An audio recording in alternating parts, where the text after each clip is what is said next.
What's going on? What is up, guys? How we doing on this Friday night? What's up, Rachel? Here we are wrapping up February together, going into the month of March. Pretty good SmackDown. It's all right. Looking forward to that Elimination Chamber, though. I'll tell you that. What's going on, guys? Welcome. We are going to talk Friday Night SmackDown. We're going to talk Elimination Chamber tomorrow night, man. We got a lot of interesting story going into it. We got 4 matches.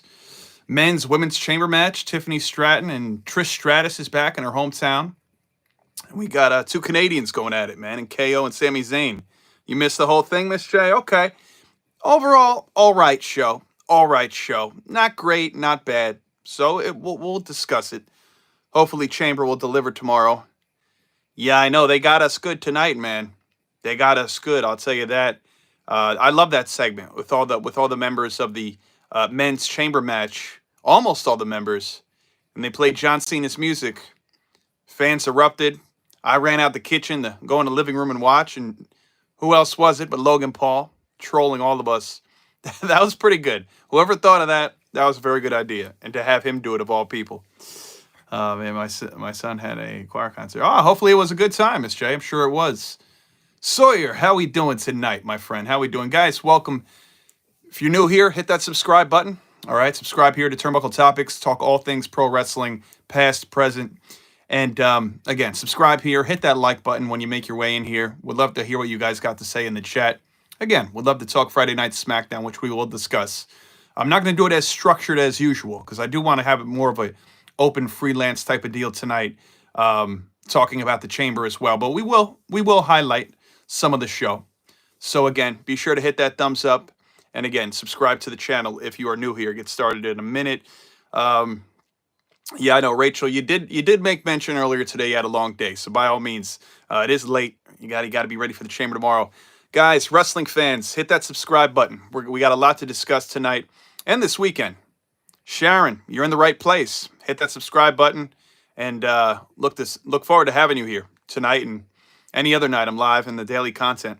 Yeah, I get it. A lot of my regulars that have been with me day one, Rachel, Miss J, you got to go get some rest. Feel free to go get some rest. But again, I would like to do a Elimination Chamber review tomorrow night. So I'm just debating on whether I'll probably come on here. You know how I do. I typically go on TikTok Live after I go on here as well. But I may do a actual formal review of Elimination Chamber here tomorrow night, immediately following the show. And then I'll possibly hop on my TikTok Live after that. So if you're new here, guys, welcome.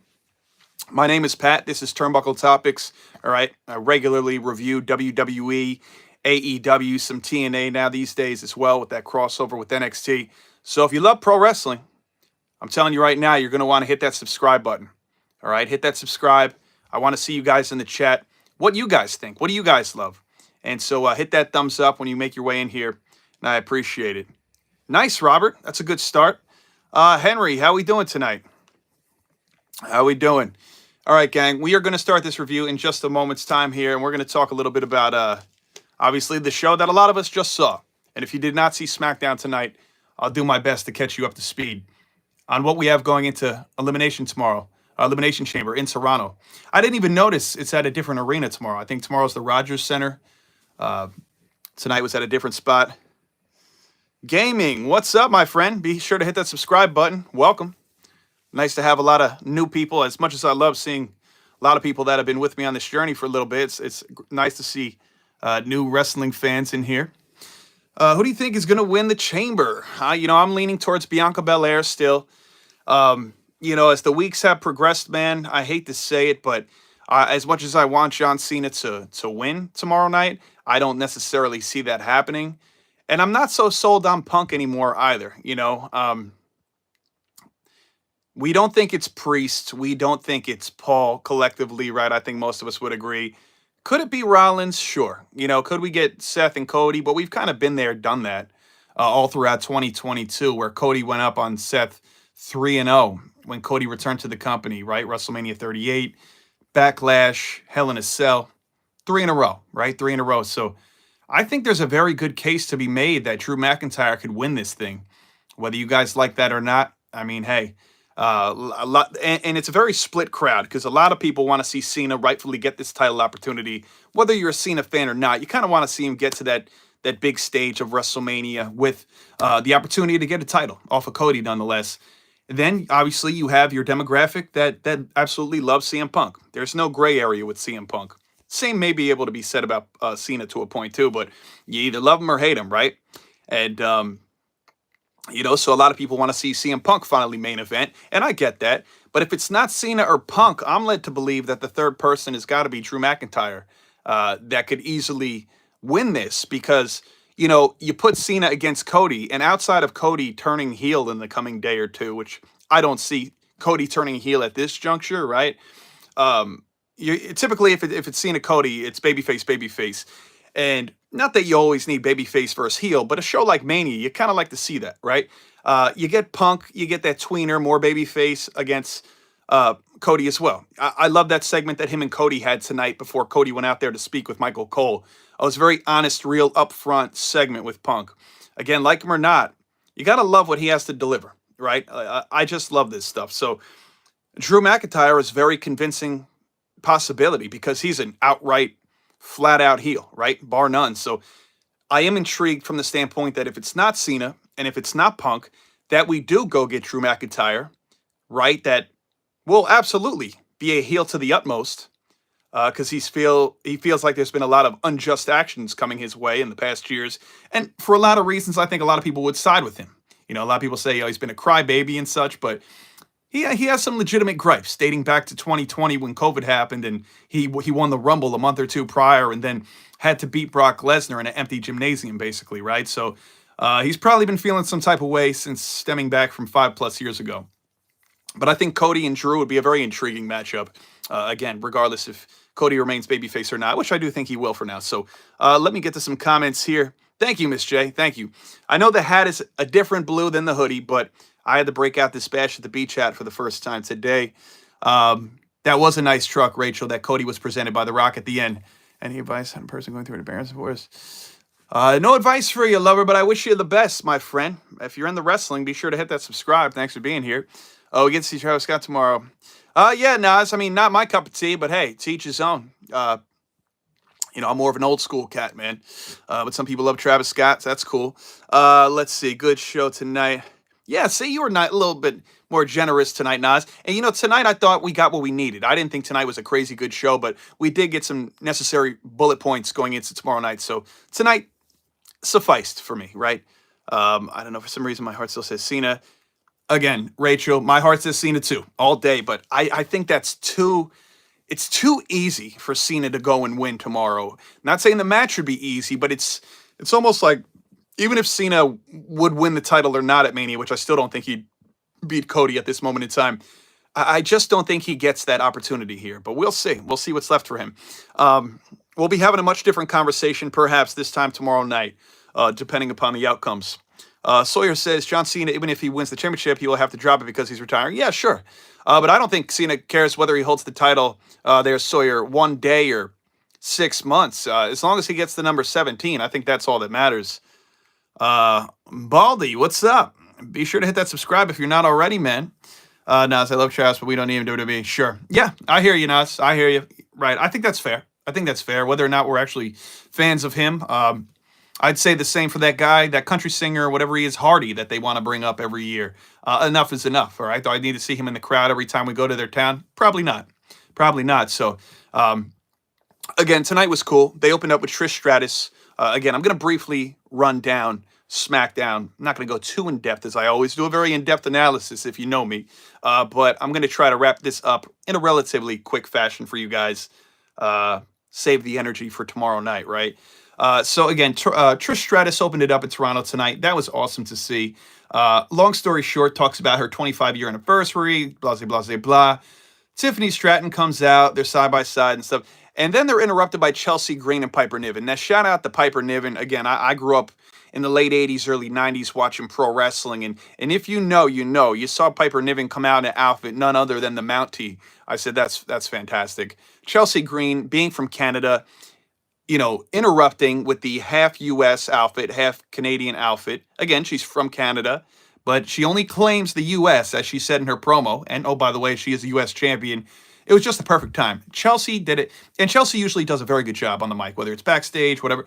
Chelsea was fantastic tonight. So that was cool to see. This would then lead to a match with Chelsea Green and Tiffany Stratton. Wouldn't last long. Stratton wins by DQ. They were attacked by Nia Jax and Candice LeRae, who they'll be going up against tomorrow night on the outside. So that's how that went, blah, blah, blah. We then, after that, would find out that SmackDown GM Nick Aldis laid out a 6-man, 2-round WWE United States Championship #1 Contenders Tournament for tonight. That's a lot to say. That was a loaded sentence there. So after that we had a backstage segment with Solo Sikoa and Jacob Fatu and so on. And Tama Tonga's there, and we all know that there's constant dissension. Solo ends up saying "I love you, Jacob" again, and all that. We all know where this is going, and I think a lot of us are trying to remain as patient as possible. But we all kind of just want to get the Solo versus Jacob, right? But due time. And so again, they would talk about the first match we would get is Jacob Fatu versus Andrade. Now Andrade looked great out there, quite literally and physically. I mean, Andrade looks awesome, right? And I wish he would go out there and get that win. But going up against the Jacob Fatu, you knew he was not beating him in the first round of this match. So Jacob Fatu won by pinfall with the double jump moonsault in that first matchup. And after they came back from a commercial break, the Street Profits made their way out. They were supposed to have a match, I believe, against Los Garza, Angel and Humberto of, what's the name of their stable? Legado del Fantasma, right? Let's see a couple comments here for you, color, but it looks like it matches to me. All right, nice, Miss J. Hey, as long as this looks like it relatively matches to you, I'm good with that. Because the sweatshirt pops a little more than this, you know what I mean? But this bash at the beach hat, I was going to wait till like more of the summertime to bring it out, but yeah, I'm loving it. Let's see. If Drew wins, I'm not mad because Drew definitely deserves the big W. Yeah, that's kind of where I'm at, Rachel, too. It's like character, heel-wise, I'm not a big heel guy, but when I look at things collectively for what they are, for Drew McIntyre to get a chamber win against the likes of Punk, Seth, Cena especially, I mean, that's big for him, regardless if he wins the title against Cody or not at Mania. So I'm not upset if Drew wins, right? I mean, of course, we would love collectively for Cena to be in that spot. For those that like CM Punk, I know it's not a few of you in here, but for those that like Punk, they're waiting for him to get that main event opportunity, if and when that will ever happen. So for those people, I get it. Seth, it is what it is. Technically, Seth never had that official main event, at least one-on-one, right? His first official main event was night 1 last year, right? In that tag match with him and Cody for the stipulation of Bloodline Rules or not, where they lost to The Rock and Roman, because when Seth had that title opportunity for the Universal title in WrestleMania 35, him and Brock opened the show because Becky Lynch would then main event that first all-women's WrestleMania main event. So it would be a big deal for Seth, Cena, or Punk in their own ways. Also a big deal for Drew if he wins. And then obviously, yeah, it would mean a lot to Logan Paul and Damian Priest, I'm sure, too. But I think those are the two people that nobody has. Even if you're the biggest Logan Paul or Priest fan, highly doubt you have those two. But the other 4, you have a pretty good case. You have a pretty good case there. So your friend's birthday's today. Nice. Shout out to your friend there, Sawyer. Let's see here. Wiccan, what's up, man? When Seth came out, I had to make sure my oven mitts were still in the kitchen. Yeah, great line from CM Punk. What do you say? You look like, Seth, you look like an oven mitt because I cooked your ass January 6th. That was a great line. Rachel goes on to say, the big question is, do we get the Tribal Chief back tomorrow? Well, we know you hope so. I'm not opposed to seeing that either. I would also love to see Randy Orton. And to be quite honest with you, I think most of us would assume we got to see Jade Cargill, because if Jade's not back tomorrow, if not, now, then when, right? I think that's a very pivotal time with Bianca potentially being in this to win. Naomi's obviously in the match, so you got the 2 former tag team champions, Jade, former tag team champion herself, in this potential to win the #1 contender spot against Rhea Ripley. So curious about what's going to happen there. Yeah, for sure. We need to replace WWE. The refs be looking so dumb. Now, what did you not like about the refs, Nas? Just the way, like, you mean they're acting during the matches, or are you not feeling those new shirts? What were you just saying there with the refs? I will say that it was a little ridiculous in 2025, and I love it at times to still see in that third matchup tonight of that tournament, to see the old Eddie Guerrero spot, right, where Mello threw the chair at Braun. He came around. Jason Ayers, I believe that referee's name, looked, and he called the match, and then Mello advanced. It's like, it's one of those things where it's like, oh, that's fun and funny, but it's like, all right, it's 2025. Can we at least have them see an instant replay? But I guess some things will never change. The red with the Eddie Guerreros. Okay. Yeah. Okay. Yep. That was a little silly. Bear with me, guys. All right, I'm back here with you. Again, guys, if you have not already, please hit that thumbs up in the chat here on this live. Hit that like button, guys. And again, if you have not already, please hit that subscribe. Greatly appreciated. You can look to see me tomorrow night. I'll be back for an Elimination Chamber review, that's for sure. We're going to discuss this. What I believe is still a 4-match card, if I'm not mistaken, guys, right? Nothing's been added? No. I just refreshed the page, and that's fine. Sami Zayn, Kevin Owens in an unsanctioned match. Tiffany Stratton, Trish Stratus, the TS twins, or they're going up against the duo of Nia Jax and Candice LeRae.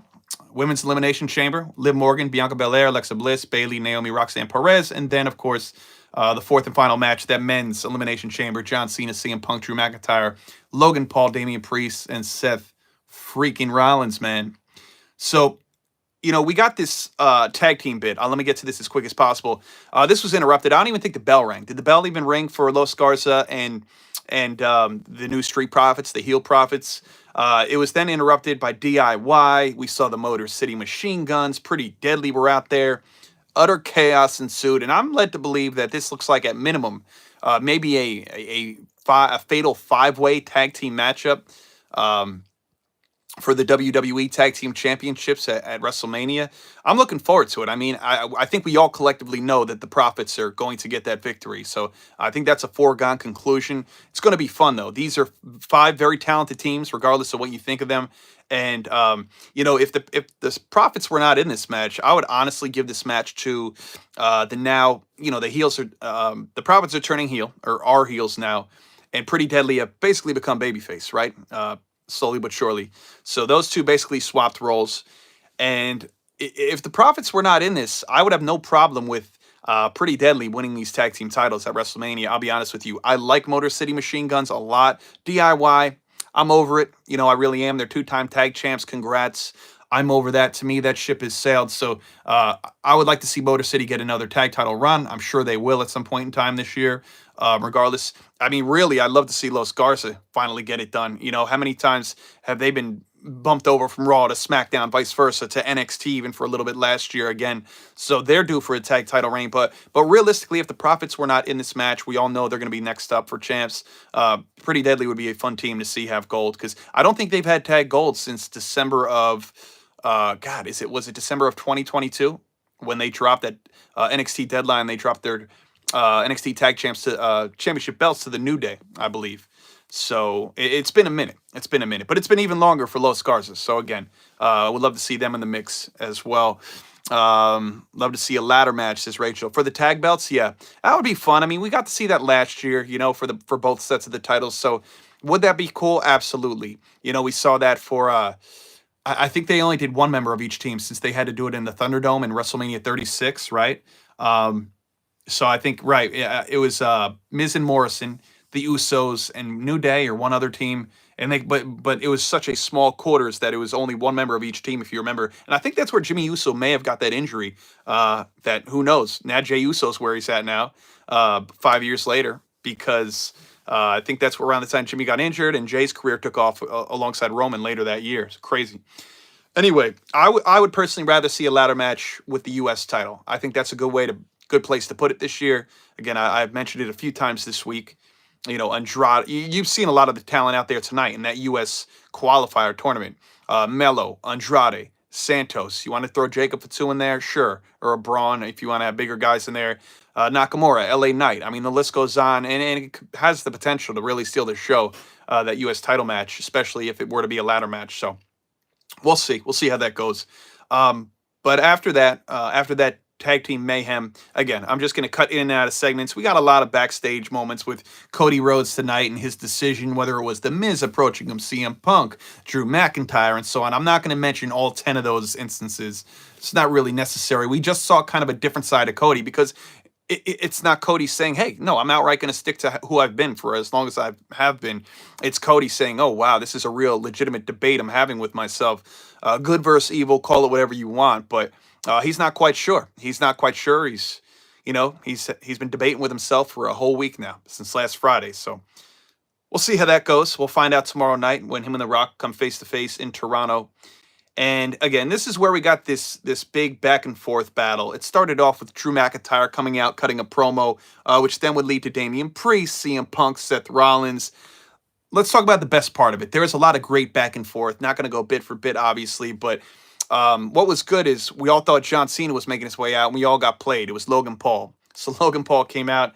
That was fun, and honestly, it was one of my favorite segments of the whole entire night. The back and forth between all of these men.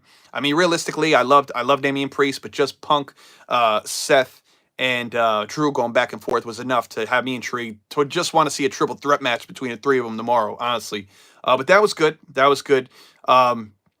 This would then take us to LA Knight, Santos Escobar. Decent match. LA Knight wins with the BFT. After commercial break, Sami Zayn called out Kevin Owens. Kevin Owens was not in the ring, but he was in a ring at the Rogers Center where their match is going to be tomorrow night. So Sami Zayn and Kevin Owens had a little back and forth there. And it was really great. It's always good when friends are in feuds, not just for the matches themselves, but for the lead, the personal things, like Sami Zayn mentioning the names of Kevin Owens' parents and his wife or his children, and how long he's known all of them since they were wee kids, and their wrestling history. So it dates back to so long ago that I think that's absolutely awesome, and it brings that sense of realism that sometimes gets lost in wrestling. So you need that in certain feuds sometimes. So that was cool. After that, this would then lead us to another backstage segment. Miz has been telling Mello for a couple weeks now they should be a tag team. Corny but fun. Mello Don't Miss. Last week, Miz approached him being a tag team, saying we should be called Mello Don't Miz. And then Mello, of course, refers to himself as him, HIM in all caps, him. And Miz's tagline is awesome. So he tried merging the us, him. So very corny, A for effort. But again, seeing Miz do this and Mello just being kind of disgusted, or like, dude, Mello looking at Miz like, do you stay up late at night and write these things down? All these riddles and ridiculous names. So again, it's all in good fun, corny nonetheless. This would then take us to our third qualifying match for the U.S. Number One Contenders Tournament tonight. Braun Strowman, Carmelo Hayes, again, as Nas was referring to a little bit earlier.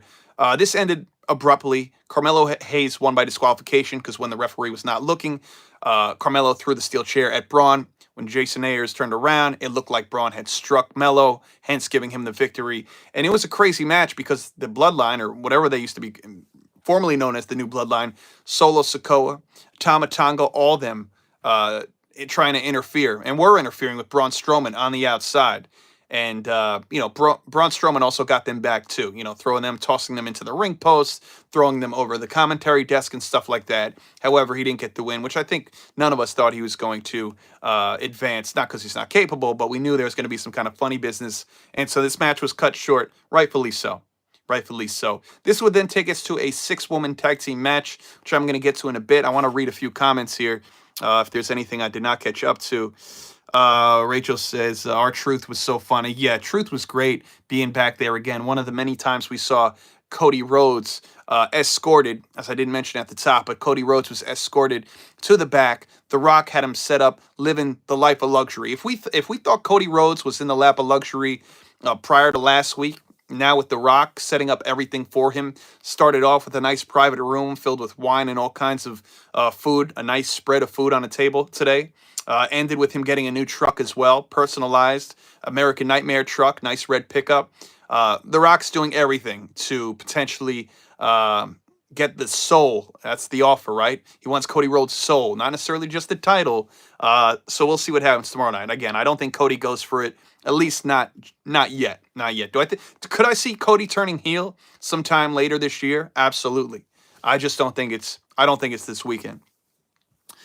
Rachel says, I would rather Jacob won the triple threat overall. Yeah, we'll get to that. I get that. I understand. That just leads me to believe that they're just not ready to put the title or any title on him. But I will say this. I did not think Mello was going to win tonight. I figured one of two things were going to happen. And I love Mello. I do. But I said they're going to go to the oldest trick in the book. They're going to go to LA Knight seemingly again. Maybe pinning a Mello or something. Which is what happened, right? I believe in at the final. Or if Jacob Fatu does somehow win, then I guess they're ready to put the title on him, because there's no way Jacob gets the U.S. title match and loses to Nakamura. Nothing against him, but if you're going to put him in that final, then that leads me to believe they're ready to put the gold on him. So they're not just yet. They're not just yet. Wicken says Santos has so much talent, and now it seems like he's fallen through the cracks. Yeah, you're right about that, Wicken. You're absolutely right about that. Fan 31, what's up? Alexa Bliss is definitely winning the chamber after tonight. Yeah, I mean, look, there's a good case to be made for that, right? I'm still sticking to Bianca Belair, but I'll tell you what, there's a good case to be made for Alexa Bliss. If not Bianca, Alexa absolutely, in my mind, is my runner-up, or my second option to get it done, like you said. So, guys, if you just joined here, be sure to subscribe to Turnbuckle Topics here. Take a moment out of your night to subscribe to the channel. Appreciate it. Mondays and Fridays, I am here immediately following, or as close as I can, immediately following Raw and SmackDown full reviews of the show. So again, all I ask is I will mention your comments and all that stuff in the chat. Just keep it wrestling, keep it cool, keep it clean, and just, again, subscribe to the channel. Hit that like button as soon as you make it to the live. And I appreciate you guys being here with me tonight. So we're going to talk a little bit next up again about the women's six-person match here. 6-woman tag. Now, 5 of these 6 women are going to be in the chamber tomorrow night, right? The only person that's not in the chamber is Raquel Rodriguez. She is, although, one half of the new women's tag team champions, alongside Liv Morgan, who got it done against Bianca and Naomi Monday with a lot of help from Dominic Mysterio. Anyway, the only person missing in this match was Alexa Bliss, who WWE fan thinks will win tomorrow night, which there's a good case to be made. And she would show up at the end of this match, which I'll get to in a minute. I got to say, before I forget, I forget if it was Joe Tessitore, or I think it might have been Wade Barrett at the end. They said, and look, Alexa Bliss showing up as the 6th entrant in the Elimination Chamber match. Now, that's legitimate, and you may not have made anything of that. She was the 6th and final member of this match tomorrow. What's the big thing that's been rumored, right? Is she joining the Wyatt 6? And then right after he said that, there was flashes on the screen of the Wyatt 6. You even saw the whole group. It wasn't just like one of them. You saw the whole group. There's no doubt that Alexa Bliss is joining. And how fitting would it be if Alexa does win tomorrow? I'm not saying she has to cheat to win or anything like that, but what if there is a moment where the lights go out for a second, all of them surround the chamber or something, they distract said opponent for Alexa, say it's down to Alexa and one last person, whoever that is, and the lights go out, lights come back on, you see all them surrounding the chamber, Alexa hits a Sister Abigail on said opponent, and boom, there's your winner. So again, as much as I would love Rhea and Bianca at Mania, and I'm still going with that, that's a pretty cool alternative, and I'm totally open for that too, because Alexa Bliss, not everybody comes back and feels important or looks good and looks ready to be advancing, or they picked up right where they left off. And dare I say, Alexa hasn't just picked up where she left off. I'm even more intrigued with this Alexa Bliss that we haven't seen in 2 years' time. So I don't know about you guys, but I'll keep looking at the chat here. Rachel says, are you going to go on TikTok next? Nice, you got your second wind. Good. Share some of that with me, Rachel, because I feel like I'm losing mine. I may start off the month of March on TikTok before I go to bed. We will see. I'll go live for a little bit. But yes, that was a good thing I caught. They made a lot of emphasis with that number 6 for Alexa Bliss. And that was obviously all done purposely, because then you saw the flash on the screen, right? WWE fan, if Alexa does win, does she lose to Rhea at WrestleMania? Great question. With Rhea just winning this title back at January 6th, the debut episode of Raw on Netflix, I'm trying to look at the timetable here. I mean, if Rhea lost 3.5 months after winning it, would it be the worst thing in the world? No, it wouldn't. Man, I mean, that's a hell of a move to make, to not only have Alexa advance to WrestleMania and winning the chamber, but having her beat Rhea at Mania. That's a big deal. Obviously, Rhea is one of the biggest names in not just WWE women's division, but in all of women's wrestling these days. I love Bianca Belair, but even if it was Rhea Bianca, I didn't even have Bianca beating Rhea. So to ask if Alexa would beat Rhea, it's legit. I don't see it. But if Alexa were to dethrone Rhea at Mania, that says a lot. That says a lot of what the company thinks of her, sees with her.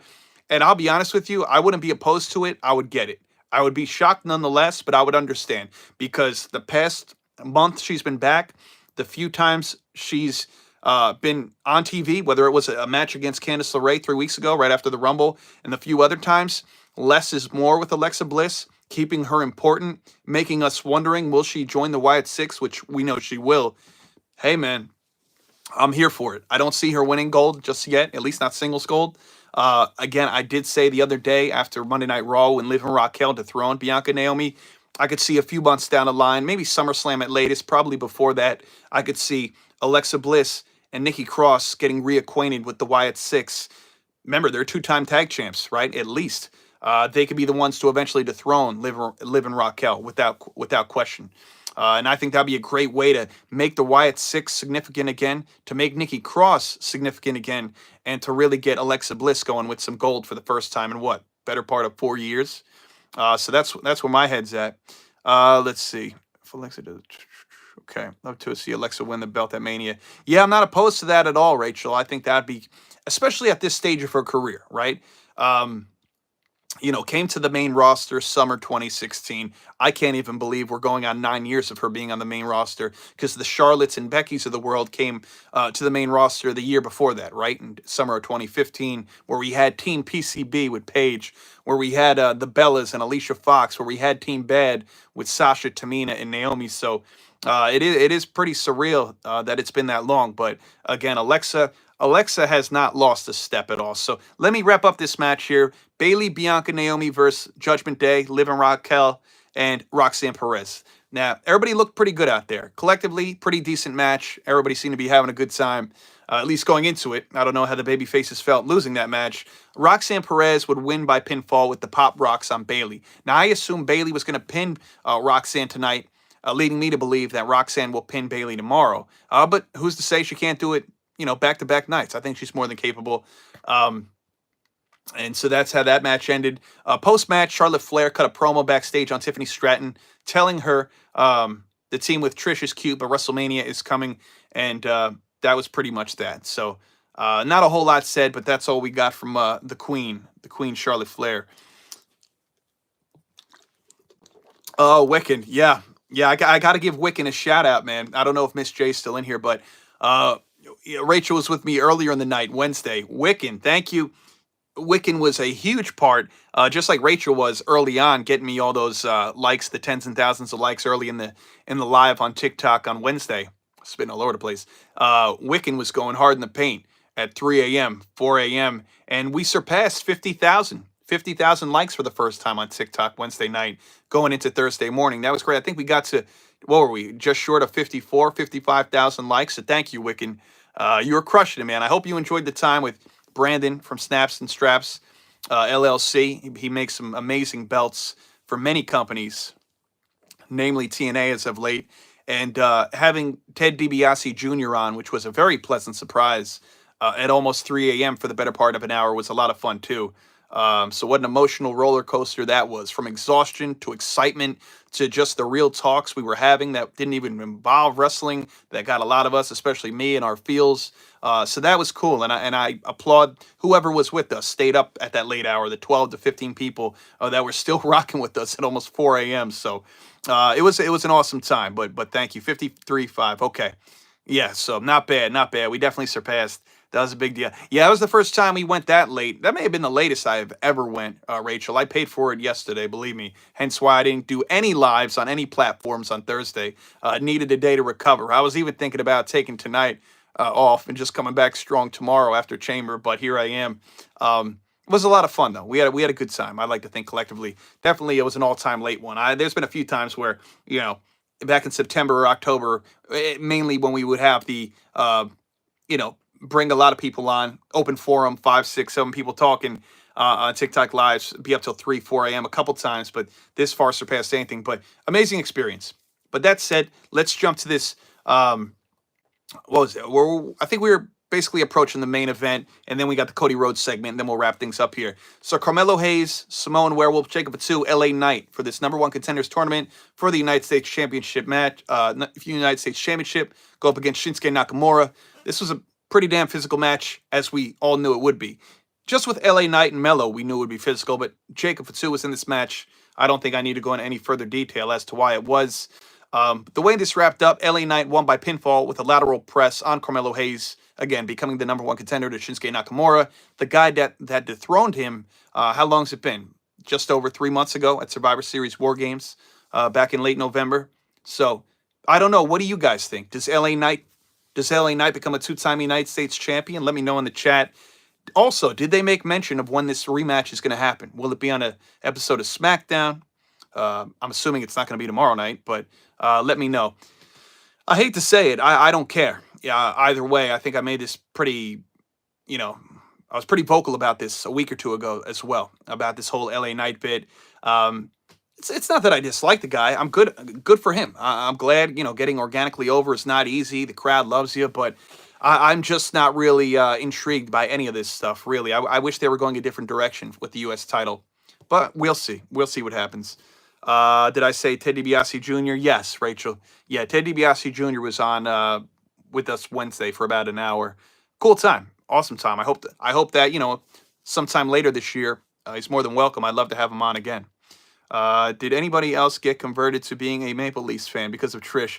Yeah, Trish, Tiffany Stratton. Tiffany Stratton was feeling so down with Trish tonight in her hometown. She wore number 41 Maple Leafs jersey. She even shook hands with a few fans, made her way down. She didn't get too crazy. Tiffany said, "I don't want to go all out babyface yet. Let me just shake hands with maybe 3 or 4 fans on the left hand side," and that was it. She didn't want to. I don't know. To me, still, I don't know what you guys think. Tiffany Stratton's fun. I like her, but Tiffany Stratton, to me, seems very hesitant about leaning into this babyface side. Now, look, I'm all about a slow burn, take it easy. But if she's going to remain a babyface and for a good amount of time, regardless if she's champion or not, I want to see Tiffany really open up to this side of being a babyface and really like be immersed in it, because she looks like at this point in time still, Tiffany looks like she's way more comfortable being that heel. But we'll see. Much like Charlotte is for the most part, but we'll see what happens. Did anybody else get? Okay, I read that one. You think Cody will be corporate with The Rock tomorrow night? Sean, what's up, man? No, I don't think so. Again, I said this earlier. I do think at some point in time, possibly even later this year, that Cody could turn heel. Whether that involves The Rock or not, I don't know. But you just kind of get that vibe that a lot of people thought Cody could never go to this heel place in WWE. And that's the thing about certain wrestlers. Never underestimate them. Now, it's one thing if Cody's like, I don't want to outright turn heel because I love all I'm doing as babyface and, signing autographs, taking pictures with kids and stuff like that. I get that. But if you look at the character himself, Cody Rhodes has zero issue becoming heel, kind of taking his mind to this very, very eerie, weird, dark place, this purgatory, if you will. And you saw that tonight. Regardless who spoke with him, whether it was The Miz, whether it was Drew McIntyre, whether it was CM Punk, whether it was R-Truth, he still kept, I don't want to say he kept that poker face on tonight, but he did keep this level-headed feel like I'm not going too high, I'm not going too low, and I'm gonna make you really wonder if I'm gonna join forces with The Rock tomorrow night or give him my soul or whatever the whole storyline saga is here. Rachel says you need Roman on. I definitely. Yeah, Rachel. I think that live would be that'd be pretty good. Be doing some pretty major numbers if I had Roman Reigns on the live one day. Fingers crossed, right? Hopefully you'll be there for it. Wiccan says Trish mentioned that poster to that kid. I know, Wiccan. I was about to damn near go to my Google search bar and look up this said poster she was discussing from the early 2000s, right? Which I'm sure I saw in high school. You may be a little after that, but that was funny. That was fun. Trish is so great, man. She has fun, yet there's this sense of honest realism, and you gotta love it. Seth Pass is haunting him, don't you think? I think it is. I think it is. You could see how agitated Seth Rollins gets in the ring, whether it's from Drew, whether it's from Punk, whether it's from that promo from Logan Paul from the top of the ramp tonight. Seth just seems very infuriated, and it seems like, I don't know, people these days use the term crash out. I don't know if Seth's necessarily going to crash out or if he's just going to absolutely lose it. I mean, some would say he did already lose it coming out in that outfit he wore tonight. I'll be honest with you guys, my favorite color is red, but you couldn't pay me enough money to wear that, as CM Punk called him, an oven mitt tonight, right? He said he cooked them on January 6th. Phenomenal line. Again, like Punk or not, man, he's good. He's good. He's good on the fly. He's good on the fly. So, again, LA Knight wins by pinfall, lateral press on Carmelo Hayes. Number 1 contender to Shinsuke Nakamura. That would be the final match of the night. I thought the show was over. I said, dear God, let this be the last. It was the last match, but I said, let the credits show and enough. 3 hours again, guys. We are 2 full months into 2025, and 3 hours of SmackDown has not gotten any easier. Last week, I let you guys know that was the first week where it was remotely digestible. This was tough. This was still a little difficult. I ain't going to lie. But we'd go to the actual main event of the night where Michael Cole would then bring out the American Nightmare, Cody Rhodes, for an in-ring interview. And Cole basically says Cody Rhodes, he knows, would never take this offer from The Rock. Clawing for what he's got and where he's gotten to today, leaving and being brought back to finish his story. And now he represents each and every one of these people here in attendance and, fans watching at home. He goes, on the other hand, talks about all the benefits that The Rock can offer Cody Rhodes at this point in time in 2025 as WWE champion for the better part of a year now. Says also, Cody, there's a special gift waiting for you. And that was when we would then see somebody bring out a massive what looked to be a red pickup truck. I didn't get the maker model, but American Nightmare pickup truck driving onto the stage. And Cole then wished Cody Rhodes good luck with his decision. Rhodes walked up the entranceway. He checked it all out. The Rock appeared on the Tron. Now look, The Rock had some things to say. When does he not? What felt like a 5-minute video could have easily been reduced to a minute and a half, okay? Get to the point. It got to the point where the intrigue was almost lost because we're all watching, we're all listening, right? But let's get to the point, Rock. Come on, let's bring it home, buddy. Bring it home. Less is more, right? Less is more. And so he finally gets on and goes in and says what he has to say. He's on the tarmac, ready to get on his private plane and then fly to Toronto. He talks up Cody's decision on how they've been, talking and texting all week, perhaps, about this, and knows that Cody, at the end of the day, is going to do right, make the right decision. Tells him to enjoy the custom-made truck because he knows he loves driving just like The Rock does on all kinds of roads, even dusty roads. Hence Cody's father. He goes, speaking of Dusty, bless his soul, Rock's been talking to his daddy, he says. He says, I know you've been talking to him too, in prayer and whatnot. And then he shows Cody a white weight belt in all caps that says Cody's soul. And under that, it had the date that Dusty Rhodes passed. I believe it was June 11th, 2015, give or take. I think pretty sure that was accurate. June 11th, 6/11/15. And so obviously that got to Cody too. Rock then threw that over his back, got on his private jet. The show would then end. What do you guys make of this? What do you guys make of this? Is Cody going to stand firm? Is he going to stand his ground? Is he going to give in to The Rock? What does this all mean? If he says no to The Rock, does this eventually mean we'll get a match with Rock and Cody, maybe at SummerSlam here in Jersey this summer? Could it be earlier? I don't think it could be any earlier than SummerSlam. We know Rock's not going to be on this show. I mean, Cody's number one contender is going to be whoever wins the Chamber tomorrow night, whether you got Punk, Cena, Drew, Seth, Logan, Damian. So we'll see. Obviously, some people would say, oh, maybe The Rock adds himself in it, especially if it is Cody and Cena with The Rock in it, that's interesting. If it is Cody and Punk, you add The Rock into that, that's very interesting. Those are the only two matches where I would really be intrigued if The Rock was added in a triple threat sense. But, all that said, I would still much rather see Cody versus Rock one-on-one because I think that's the way The Rock would want to have it. Because he has a legitimate gripe. He did pin Cody Rhodes on night 1 of WrestleMania last year to make sure that there was a Bloodline Rules match in that WrestleMania rematch where Cody dethroned Roman on April 7th last year, night 2 of WrestleMania 40. So you guys let me know. Wiccan, I'm reading your comment. Trish saw your collection, bro. Rachel says Cespass is about to come back. Yeah. Just think if he wore that outfit with the Sonic the Hedgehog shoes. That's right, Wiccan. Those popular red shoes that were going around in 2022, early 2023. That would have been some getup. Wonder if he still has them. Rachel Rowan is going to beat Seth. So. Cody will deny. And Rock said to help, there is always a plan B. Triple H said the Roman. Yeah, right. WWE fan, you're alluding to the plan B when what was it? Was it Batista, Orton, and Triple H, or at least Triple H and Orton approached the Shield, and then Seth turned on Roman, and the chair shot heard round world in June of 2014, right?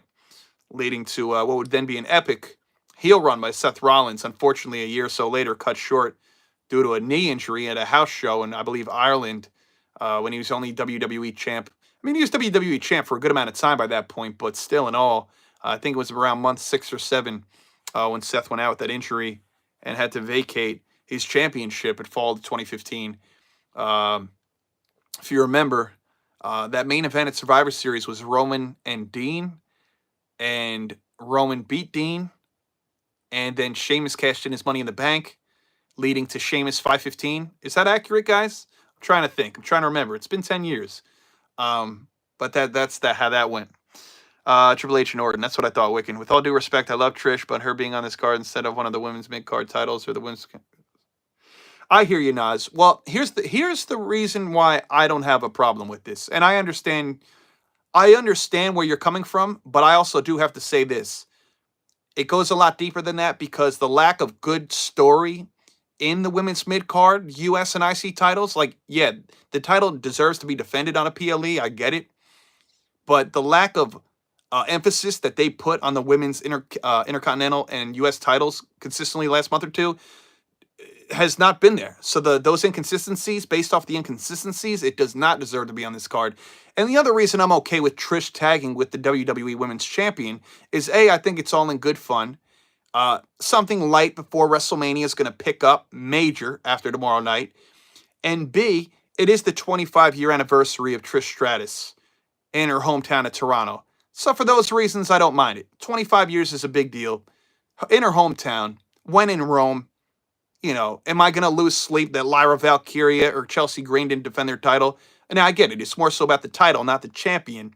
But they got to build that division to the point where I got to care enough that they got snubbed from a PLE. You know, you want to talk WrestleMania 38 and Ricochet not being able to defend his Intercontinental Championship in Dallas, Texas? That pissed me off.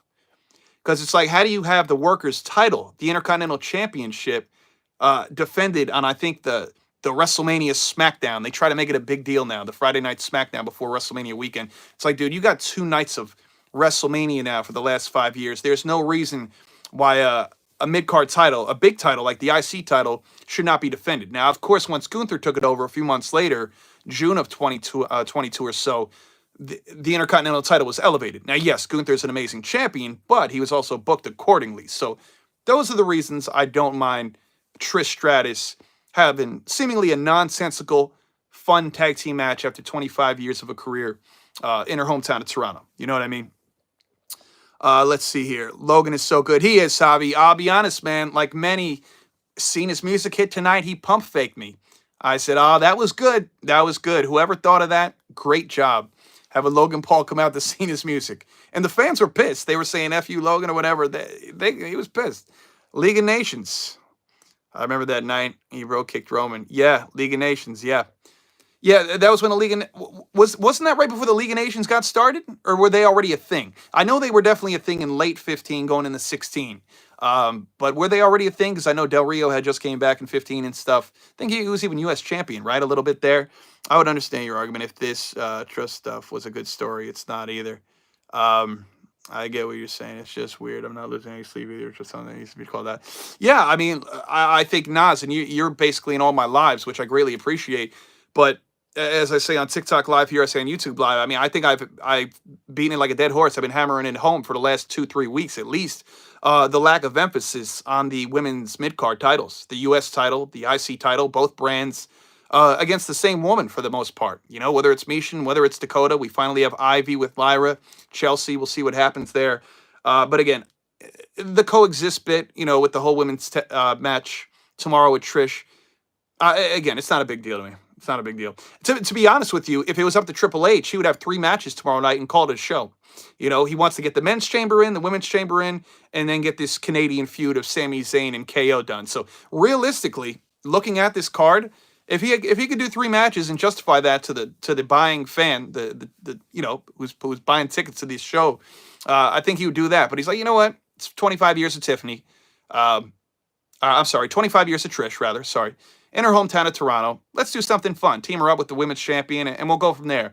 Against Trish, going up against the former champion who she cashed in on and took out her side part in Candice. So that's how I look at it. You know, it's not so much of what was taken away from this show. It's, hey, let's just add this. So let's see here. I hope they build up the feud between Ivy Nile, Dakota, and Lyra build up. We'll see. I'll tell you what. I'm not going to hold my breath, Wiccan. You know, I'm not going to hold my breath. Again, I hope so, bro. I hope so. So that was pretty much it for the SmackDown review, though, tonight, guys. Again, we talked some Elimination Chamber, too. I appreciate all of you guys still hanging with me past midnight here on a Friday. Hopefully, everybody had a great week. Weekend's off to a good start. Again, guys, if you haven't already, please hit that subscribe button. Again, thumbs up as well. You want to hit the like in the live. Appreciate you as well for that. Any remaining comments, questions, concerns, be sure to let me know now. Otherwise, I'm going to get out of here in a couple of minutes, all right? And I will be back tomorrow night for a review of Elimination Chamber, probably on the YouTube live here. Let's see. Anything else? I think Tiffy versus Chelsea ended in a DQ because they don't want both champions to look bad. Yeah, well, absolutely. That's absolutely right. I mean, excuse me, Tiffany beating Chelsea is expected based upon the main champion going up against the mid-card champion, right? Again, you can't have Chelsea lose again. She just lost the qualifier a couple weeks ago to get into the chamber. What are we doing to our mid-card champions, our inaugural champions, right?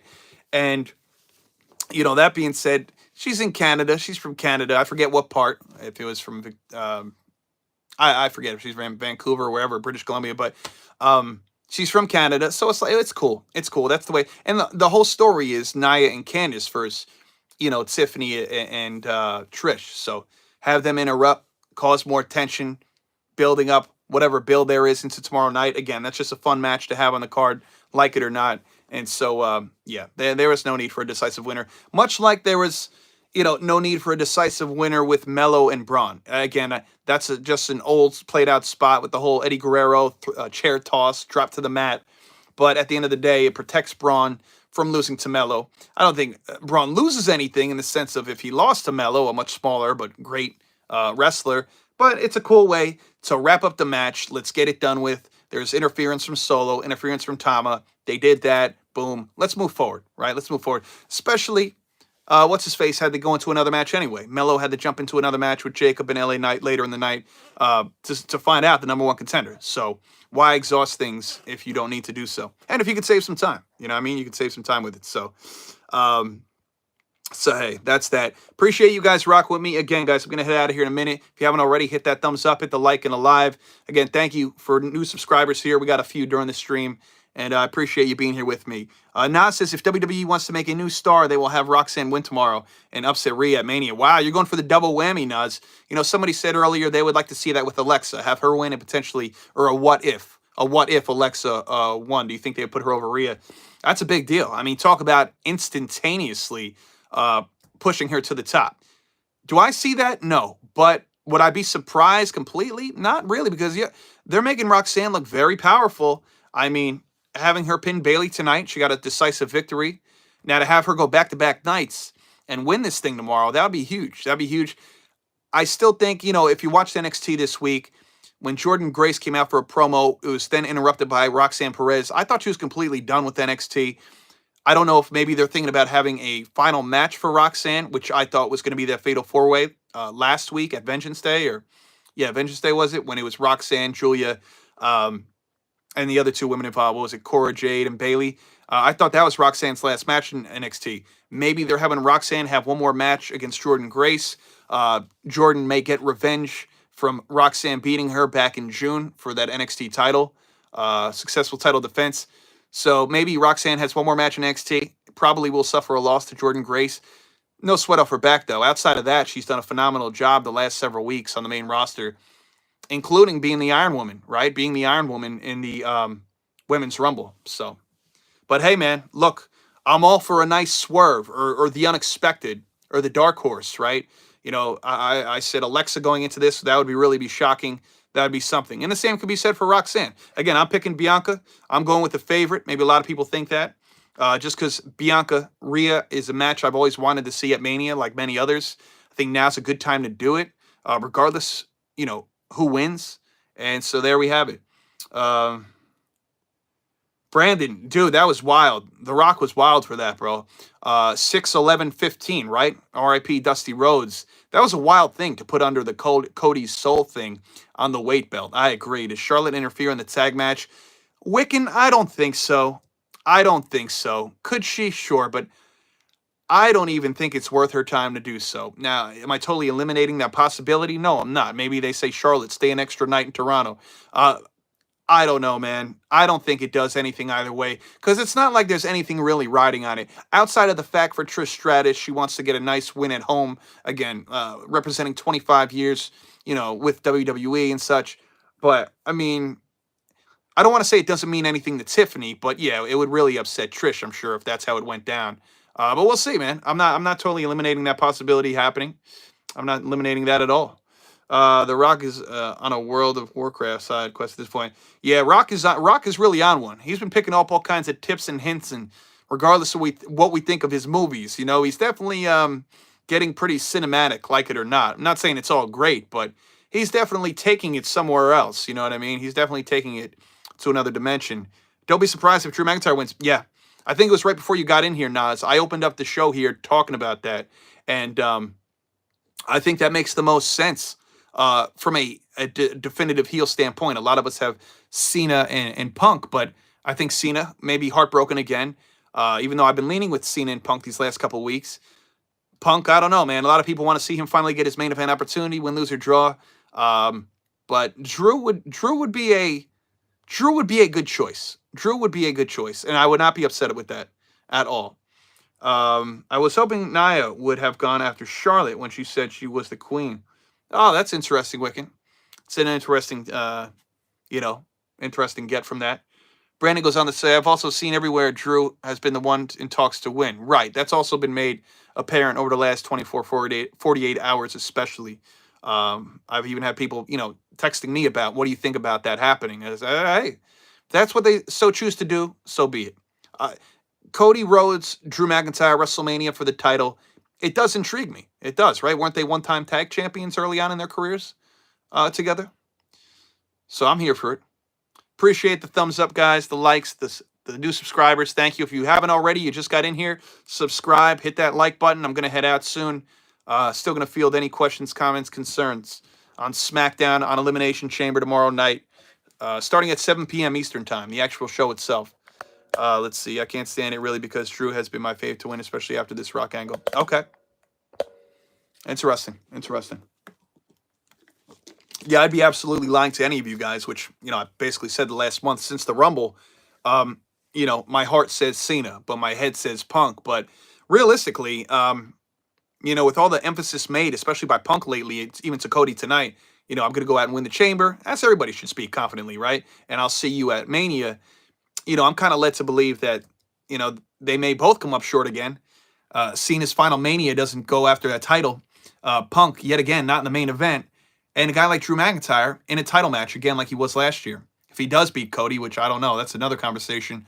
Hopefully he holds it longer than he did last year, right? Getting distracted by Punk, and Priest cashed in on him successfully. So I like the back and forth tonight, though. With Drew, with Damian Priest, things really got revved up when we got CM Punk, Seth Rollins dressed as the oven mitt, the red oven mitt, as Punk said. And then Logan Paul trolling all of us, coming out to CM Punk's music. To John Cena's music. I said, I can't believe he did that. What's up there, Cal? Be sure to hit that like button, brother. Welcome. Again, guys, wrapping up the live here. Again, if you haven't already, hit that like button. Subscribe if you haven't already. And I'll take any last questions and comments before I head out of here.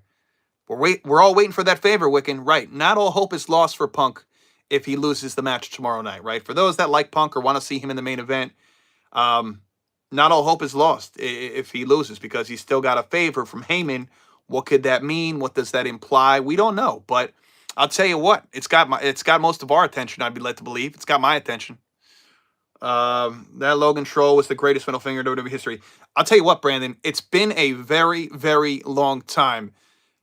And I'm not just dating back to other moments, but me personally, where I felt the need to run out of my kitchen, right? I was getting a late night snack.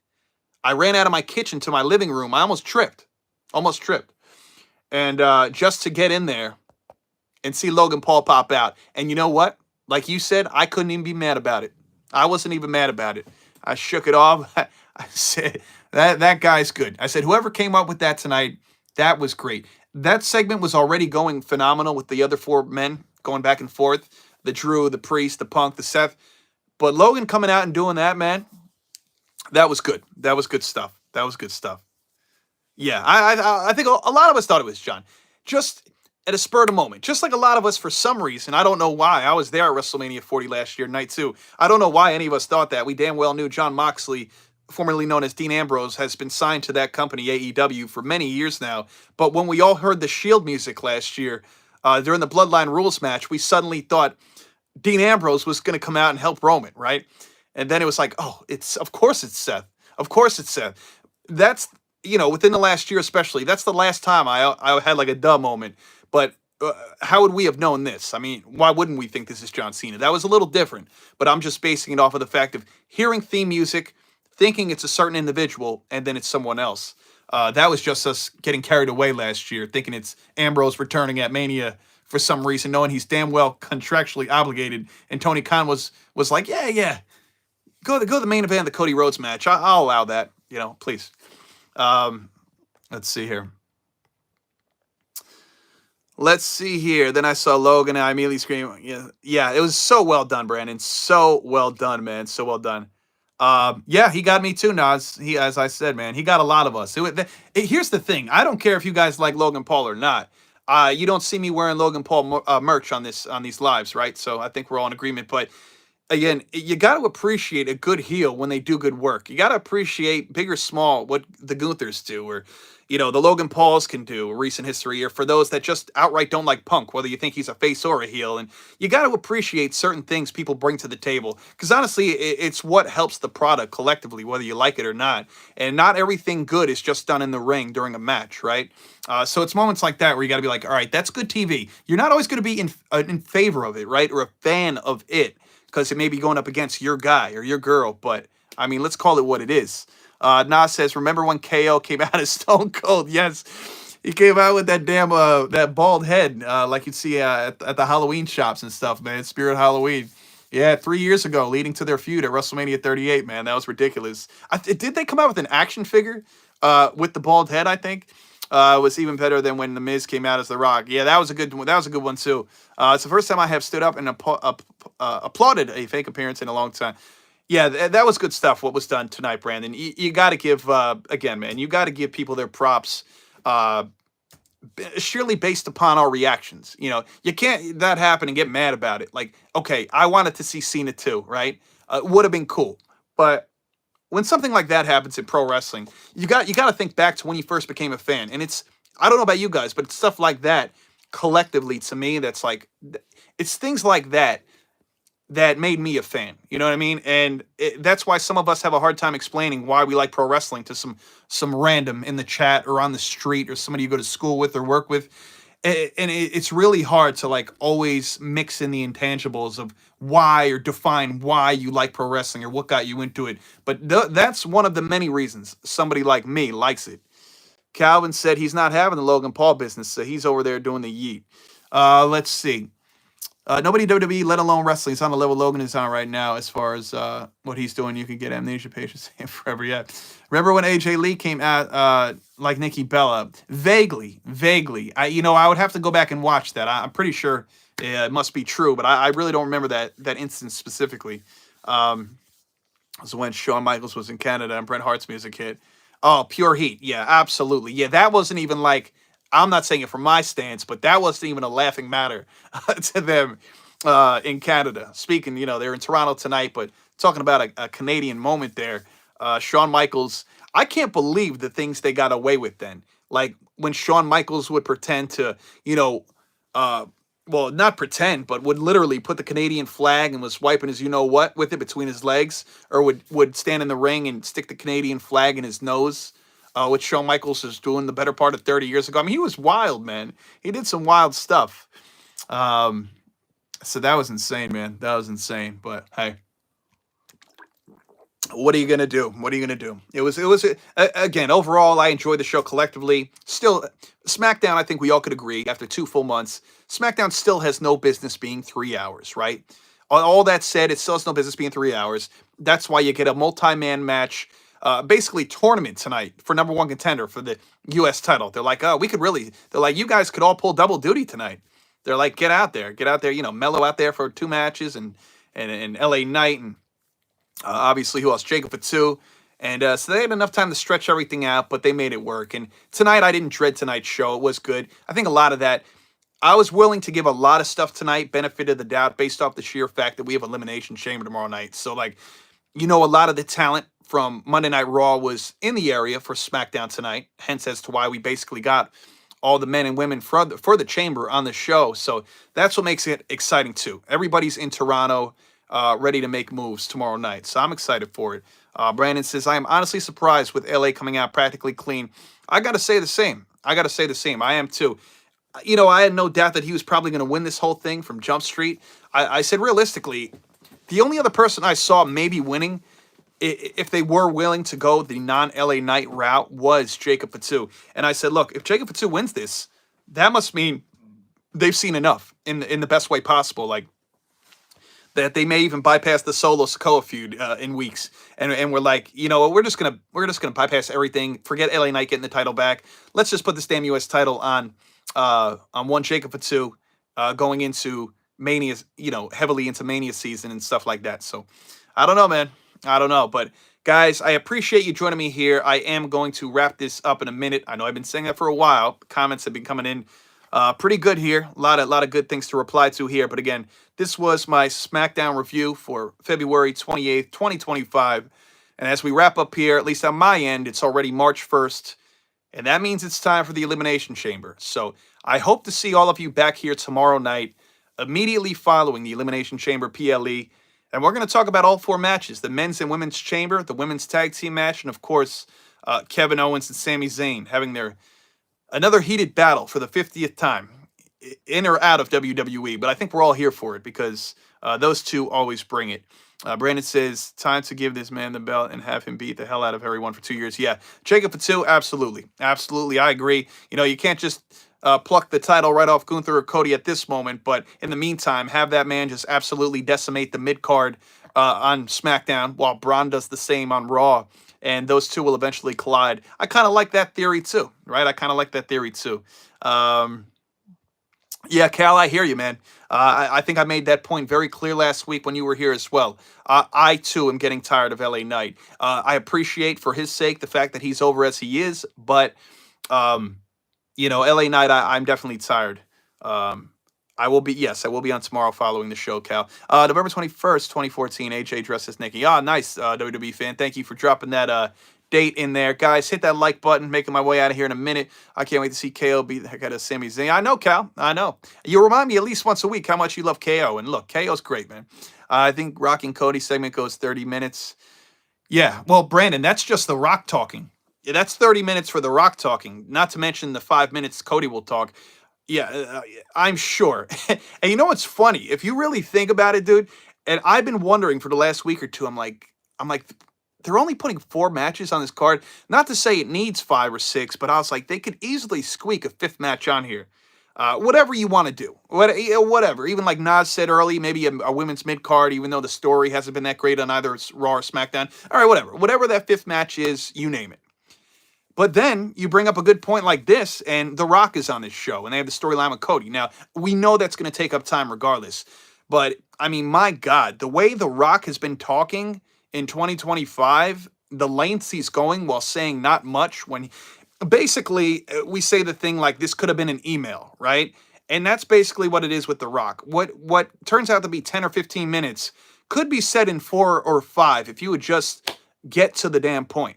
So that said, I'm not surprised by the fact that they're not having a 5th match based off the sheer fact that they're probably like, we don't know how long The Rock plans on being out there. You saw what they had to do last Friday on SmackDown. They had to scrap the women's match. They had to condense the men's tag match after that. So we'll see. But again, like Rock or not, guys, this is just a fact. Did you send your attendance number to Brian for the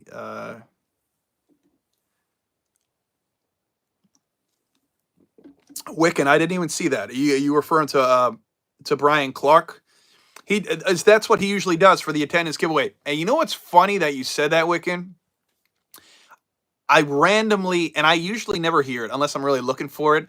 When I was in the kitchen, I randomly heard Tessitor or somebody say the attendance number, and I want to say it was somewhere around 14,202 or 222. Wasn't it something like that?